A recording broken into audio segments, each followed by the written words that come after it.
Preparação para os trabalhos. Vamos nos preparando para os trabalhos do dia, nos asserenando e agradecendo a Jesus por estarmos aqui. Formemos uma união fraterna entre todos, nos harmonizando bem. Agradecemos ao nosso protetor e aos espíritos responsáveis pela nossa casa e pelos trabalhos do dia. Agradecemos também às equipes de Itaporã e Brogotá pela limpeza e proteção do ambiente. Vamos nos ligando com os amigos espirituais que nos auxiliam. Bezerra de Menezes, André Luiz, Emmanuel, Maria Dolores, Hilarion e os Essênios. Pedimos ao mensageiro celeste, auxiliares de Jesus, que nos fortaleça e nos ampare, para que possamos auxiliar a força do bem na transformação do mundo. Saudemos de Carlos, o venerável de todas as fraternidades, e Ismael, protetor do Brasil. Pedimos a ajuda de Maria de Magdala para nosso trabalho de renovação. Rogamos a proteção de Maria de Nazaré, nossa amiga e doce mãe. Amparados por Maria, chegamos a Jesus, nosso mestre, modelo e amigo. Fortalecido com Jesus, buscamos o Pai Maior com a nossa prece. Pai nosso que estás no céu, santificado seja o teu nome. Venha a nós o teu reino. Seja feita a tua vontade, assim na terra como no céu. O pão nosso de cada dia dá-nos hoje. Perdoa as nossas dívidas, assim como nós perdoamos nossos devedores. Não nos deixeis cair em tentação, mas livre-me do mal, e assim seja.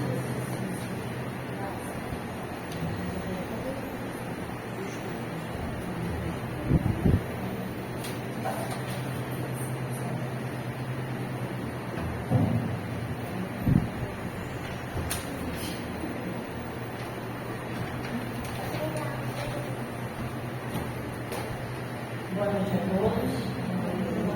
Alguns avisos da casa. O estudo do Espiritismo. O Espiritismo não é para ser apenas ouvido, mas principalmente compreendido.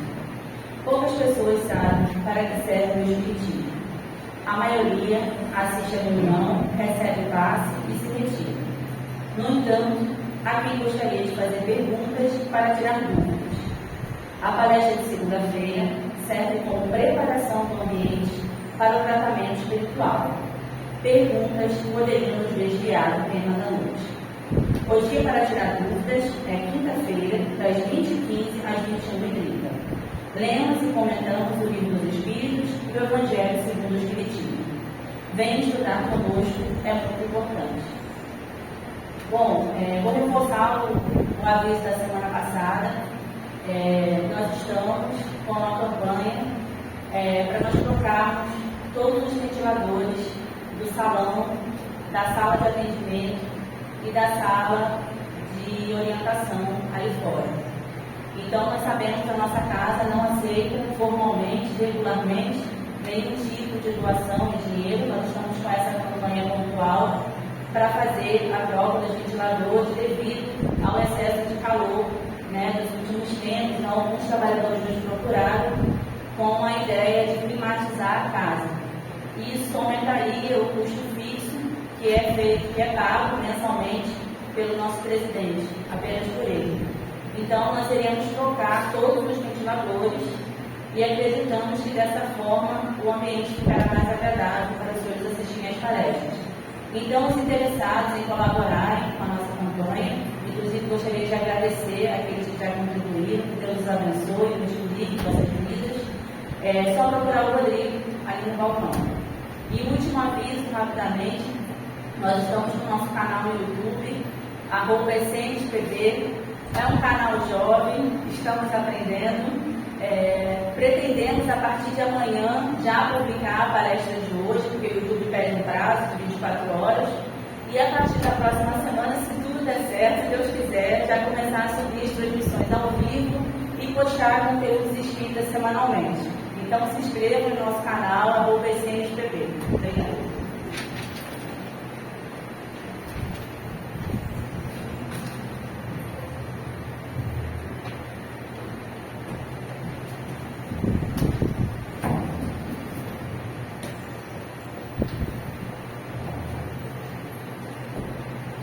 Boa noite a todos. Todas as segundas-feiras nós fazemos as palestras nesta casa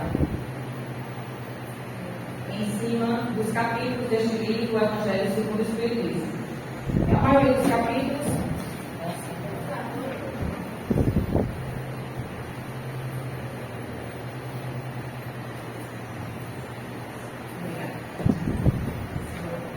maioria dos capítulos ela começa com as falas de Jesus escritas pelos evangelistas, os 4, porque Jesus não deixou nada escrito. Em seguida vem os comentários de Kardec e, por fim, vem as comunicações, as instruções dos Espíritos em cima daquele tema que é falado, que é comentado no capítulo. O nosso hoje é o capítulo 17, que tem como título Ser Perfeitos, e nós temos vários temas pequenos por conta do nosso tempo, sobre os caracteres da perfeição, sobre o homem de bem, sobre os bons espíritas, a parábola do semeador, e em seguida, como já falei, as instruções dos espíritos, reiterando tudo que foi dito nas abordagens anteriores. Então, nesse capítulo, nós vamos tratar do estudo do progresso material e do progresso moral, da potência e do ato, da correta ordenação da nossa perfectibilidade. Então Jesus disse: sede perfeitos, como vosso Pai Celestial é perfeito. Então, como analisar esse verbo no modo imperativo da perfeição contido nessa frase de Jesus? Nós devemos estar sempre nos aperfeiçoando. Não seria melhor fazer corpo mole, deixando o encargo para outra encarnação? Então, as respostas a essas questões nós teremos após compreendermos as instruções de hoje. Então, a humanidade ela tem sido influenciada ao longo do tempo por pensadores de todos os matizes, de todas as inclinações políticas, ideológicas ou filosóficas. E vejamos como isso se deu para nos desviar dos ensinamentos de Jesus após a sua crucificação e até hoje todos esses desvios dos ensinos de Jesus. Então, no início da era cristã, o progresso material ele era muito rudimentar. E com o avanço da ciência, novas tecnologias se desenvolveram rapidamente. Mas isso não deveria deturpar a boa convivência entre o progresso material e o progresso moral evangélico. Contudo, a história da humanidade nos mostra exatamente o contrário. Nós não vamos entrar nos detalhes pelo nosso tempo, que é curto, e também porque fugiria um pouco do nosso tema principal. Aqui só queremos falar que durante mais desses 2000 anos, os ensinos de Jesus foram muito deturpados, muito criticados, enfim. O Espiritismo nos ensina de que Deus, dele, verte-se dois princípios: o princípio espiritual e o princípio material. Individualmente, eles formam, respectivamente, espírito e matéria. Em seu processo evolutivo, o espírito vai sempre precisar da matéria, pois dela se serve para a sua manifestação. E em que consiste essa perfeição que Jesus está nos ordenando? Porque quando nós ouvimos o nome perfeição, nós levamos a algo assim, a perfeição de Deus. Mas aqui nós vamos ter algumas orientações de como sermos perfeitos ou de como estarmos nesse caminho, buscando essa perfeição, essa melhoria de nós mesmos. Então, a perfeição está centrada na caridade que fizermos ao nosso próximo. Essa caridade deve ser exaltada para que culmine até do amor ao inimigo. No mês passado, nós palestramos aqui sobre o capítulo 12, que tem como tema Amai os vossos inimigos. É um tema que nós sabemos que é difícil, porque nós não amamos nem os nossos amigos, imagina os inimigos. Mas, amar o inimigo não é chamarmos para tomar um café famoso, para ligar-se com ele, para ir lá na porta dele e dizer que perdoou, isso, aquilo, ou dizer que esqueceu, porque a nossa memória permanece. Nós não esquecemos. O que vale é lembrar, perdoando, lembrar sem mágoas. Então, esquecimento e perdão são coisas distintas. Né? Então, o que é amar o inimigo? Se nós estivermos rezando por ele, vibrando por ele, não desejando mal a ele, não ficando com inveja quando ele consegue algo material, ou quando passa num concurso, algo assim, quando melhora de vida. Né? Então, isso já é amarmos o nosso inimigo. Não é tão difícil assim como nós pensamos. Então, quando Cristo nos conta a parábola do bom samaritano, por exemplo, ele nos faz uma apologia do amor ao próximo. Um amor isento de preconceitos, um amor isento de segundas intenções. Ele evoca também nessa parábola a ideia de que todo ser humano é mais importante do que qualquer crença particular. Essa parábola do bom samaritano, rapidamente para lembrar a alguns dos senhores, é aquela de dois homens que tinham cargo de sacerdote, passaram por uma vítima, não a socorreram, e em seguida passou um samaritano e cuidou dele, levou para um local, pagou as despesas e disse que quando voltasse da viagem, se tivesse mais alguma despesa, pagava por ele. Então, esse homem benevolente, esse samaritano, ficou então conhecido como o bom samaritano. Então, os samaritanos, naquela época, era um povo que misturavam o judaísmo com outras crenças. E por isso não eram tão bem vistos. E foi exatamente esse, um samaritano, que fez essa caridade. Depois de passarem duas pessoas que eram líderes religiosos. Então vamos falar do homem de bem. Nós escutamos muitas pessoas dizendo, fulano é um homem de bem, fulano é uma pessoa de bem. Mas o que é ser um homem, uma mulher de bem?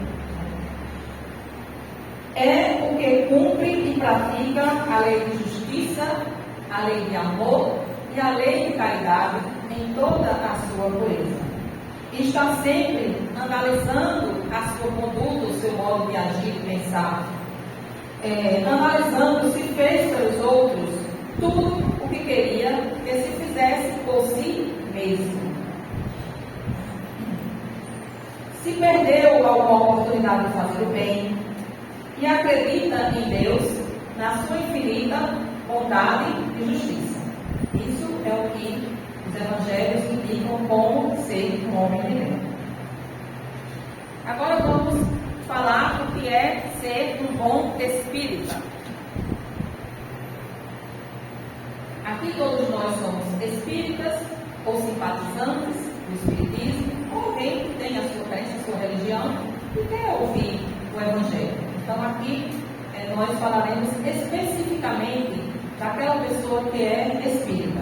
Então, se a doutrina espírita for bem compreendida e, sobretudo, bem vivida, ela leva a todos esses resultados que acabamos de falar para uma pessoa se tornar um homem ou mulher de bem.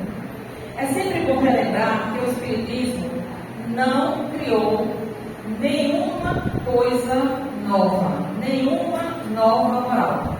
O Espiritismo apenas facilita a inteligência e a prática da moral do Cristo, facultando o desenvolvimento de uma fé inabalável, de uma fé raciocinada, de uma fé esclarecida para aqueles que ainda vacilam, ainda duvidam da reencarnação, de outras vidas e de tudo que a doutrina espírita bem explica. Então, a doutrina espírita ela não tem alegorias, não tem figuras de linguagem que possam dar lugar a falsas interpretações. E a sua essência é a clareza. E é dessa clareza de onde vem toda a sua força, porque faz indireto a inteligência. Não tem nada de misterioso. E os iniciados, os espíritas, não se acham de posse de qualquer segredo oculto a ninguém. Tudo que nós sabemos, as outras pessoas de outras crenças também sabem, se tiverem conhecimento dos evangelhos de Jesus. Então, aquele que pode ser com razão qualificado de espírita, verdadeiro e sincero, e abro um parênteses aqui, nós estamos nesse caminho, mas os nossos vícios alteram todo o nosso sentimento de caridade. Pois todo vício, ele tem seu princípio no orgulho e no egoísmo. E quem de nós não tem vícios? Então, o verdadeiro espírito e sincero, ele se encontra em grau superior de adiantamento moral. O espírito que nele domina de modo mais completo a matéria, dá-lhe uma percepção mais clara do futuro. Os princípios da doutrina espírita lhe fazem vibrar fibras que dos outros que não estão ainda neste nível se conservam inertes essas fibras. Em suma, é tocado no coração, pois inabalável se lhe torna a fé. É qual um músico que alguns acordes bastam para comover, ao passo que outro apenas ouve sons. Então reconhece-se o verdadeiro espírita pela transformação moral e pelos imensos esforços que emprega para tomar seus vícios e suas más inclinações. Vamos terminar essa parte primeira com a parábola do semeador, porque essa parábola ela transmite exatamente o modo como são utilizados os ensinos de Jesus, esses que nós trazemos aqui todas as segundas-feiras, assim como em todas as outras casas religiosas, igrejas, templos, etc. O Evangelho de Jesus é um só. Para alguns, não passa de letra morta. E como a semente caída do pedregal, nem o fruto dá. Para outros que são mais curiosos, o mais importante do Espiritismo é a parte dos fenômenos. As aparições, as reuniões mediúnicas, as visões, as comunicações brilhantes dos espíritos, eles têm curiosidade para isso. Mas, depois de escutadas e presenciadas, eles se tornam frios e indiferentes à caridade. Alguns até pensam, mas se fulano estivesse aqui, essa palestra é para fulano, essa reunião, essa comunicação, caía muito bem se fulano escutasse. Então, nunca coloca para a ciência, né? Então, para serem sempre aplicados aos outros. E existem aqueles que, finalmente, para os quais essas instruções dos evangelhos são como a semente que cai em boa terra e dá fruto. Ou seja, fazem a sua reforma íntima. Então, vamos passar agora para a segunda parte, que são as instruções de espíritos. E a primeira é sobre o dever, que foi uma instrução que foi dada por Lázaro, aquele que era amigo de Jesus, que tinha duas irmãs, Maria e Marta. Né? Então, Lázaro nos traz uma reflexão sobre o dever moral. E, sabiamente, esse Espírito diz que ele não vai falar sobre o dever relativo às profissões, porque esses deveres nós já sabemos do que se trata. E o próprio mundo tem as suas leis para fiscalizar quando não são cumpridos. Lázaro, então, nos fala sobre o dever que está guardado dentro de nós. E que só a consciência de cada um é capaz de nos dizer aonde ele se encontra e qual é a tarefa que devemos executar. Lázaro nos faz um alerta. Ele diz que o dever como obrigação moral começa, em primeiro lugar, em nós mesmos e depois nos outros.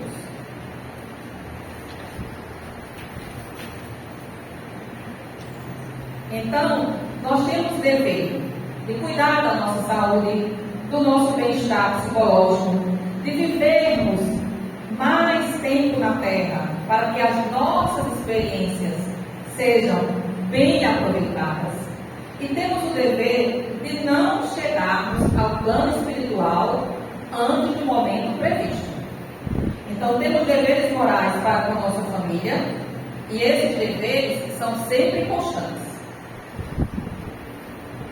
É fundamental dentro da família a solidariedade.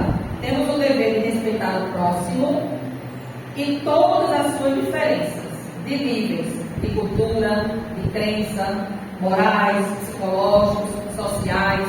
Nós temos o dever de respeitar o estágio evolutivo de que cada pessoa se apresenta.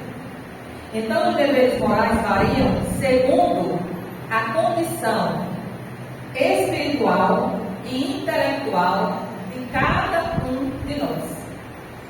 Não é necessário ser muito inteligente, nem ter muito conhecimento, nem muito estudo, para entendermos que o dever moral nas relações humanas está precisamente em evitar o mal e fazer o bem. Cada um de nós sabe onde deve progredir.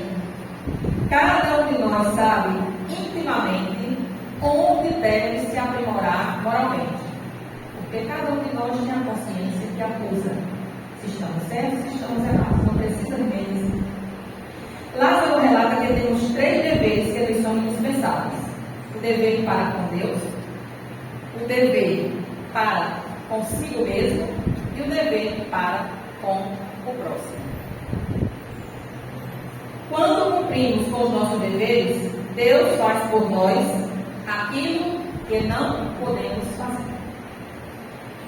A outra instrução é sobre a virtude e foi dada por um espírito que se chamava François Nicolas Rabelais. Ele foi vigário da Catedral de Paris e foi também vigário geral da Arquidiocese de Paris. Nós gostamos de falar quem são os espíritos que estão dando essa comunicação, porque muitas vezes as pessoas pensam que só dá comunicação quem é espírita. Não, não é isso. É uma pessoa católica, é um líder religioso, um sacerdote. Então ele diz assim, ele se baseia na questão 893 do Livro dos Espíritos e pergunta: qual a mais meritória de todas as virtudes?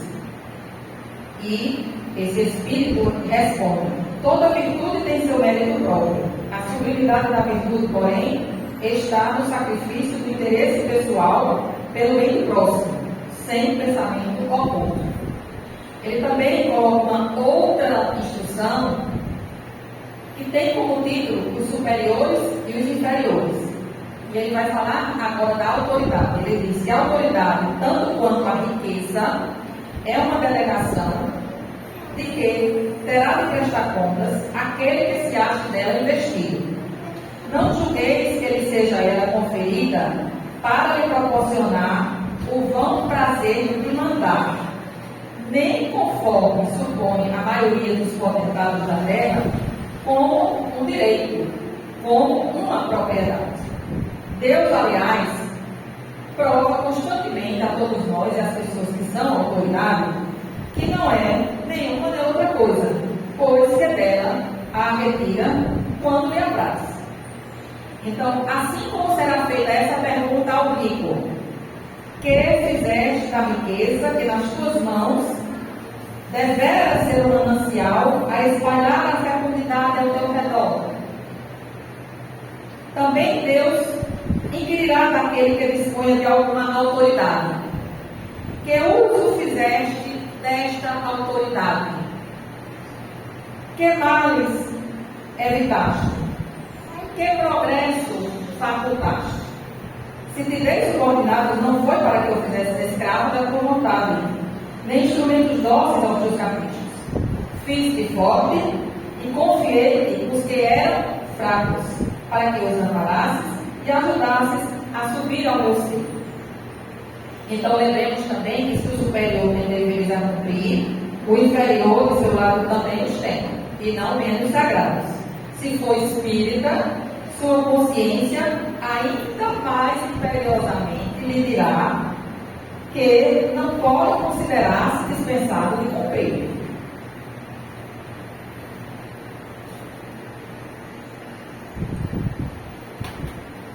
Que nem mesmo quando seu chefe deixe de dar cumprimento aos que lhe morrem, ou quando sabe muito bem não ser lícito retribuir o mal por mal, e que as faltas de uns não justificam as de outros. Então, numa palavra, solicita-se à criatura o sentimento do dever, oriundo de sua fé, e a certeza de que todo afaste do caminho reto implica uma dívida que, cedo ou tarde, terá de pagar. A próxima instrução é de um espírito que se assina como espírito protetor e com o nome de Jorge. Esse nós não sabemos quem foi. Então ele diz que o espiritismo vem em auxílio aos pesquisadores sobre a ciência do viver, demonstrando-lhe as relações que existem entre o corpo e a alma, e dizendo que, por se acharem em dependência mútua, importa cuidar de ambos.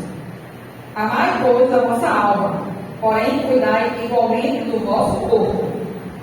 Desatender às necessidades que a própria natureza indica é desatender a lei de Deus.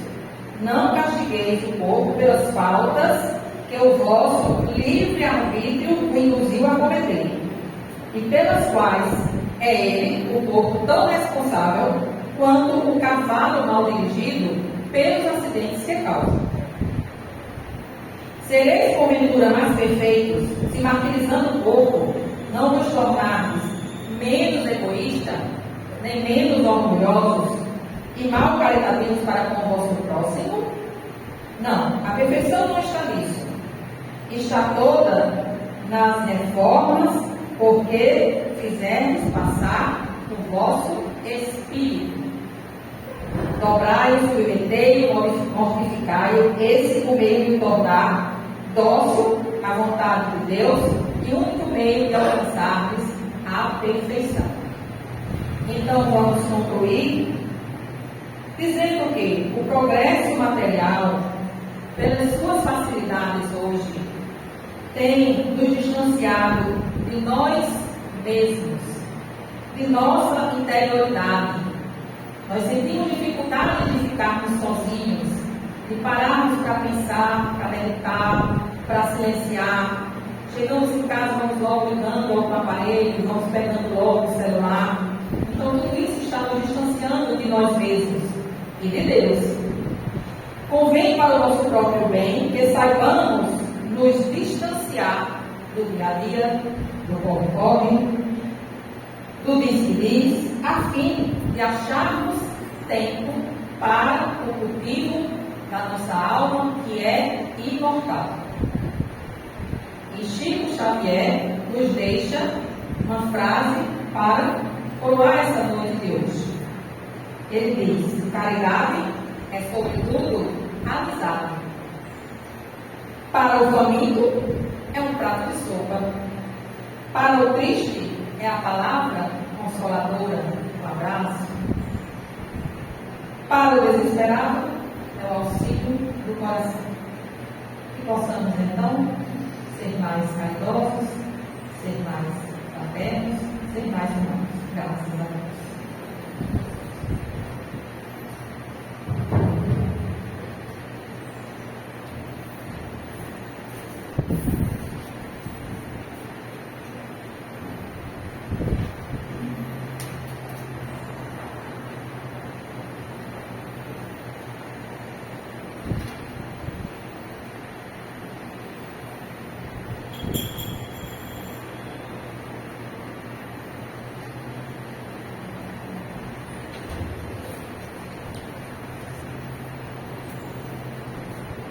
Vibrações. Confiantes em Jesus, abramos nossos corações em vibrações de amor. Pela paz do mundo, por todas as nações e os seus dirigentes, pelo Brasil, na sua missão de paz do Evangelho, pela sala dos passos, pelo desencarnado em sofrimento, pelo que estão nos hospitais, asilos, orfanatos, cadeias ou pelas ruas, pelas casas de caridade material ou espiritual, por todos os centros espíritas e pela nossa casa, os essênios, pelos lares desajustados em sofrimento, pelo equilíbrio do nosso lar, por todos que hoje não puderem estar presentes, pelos nossos pedidos particulares.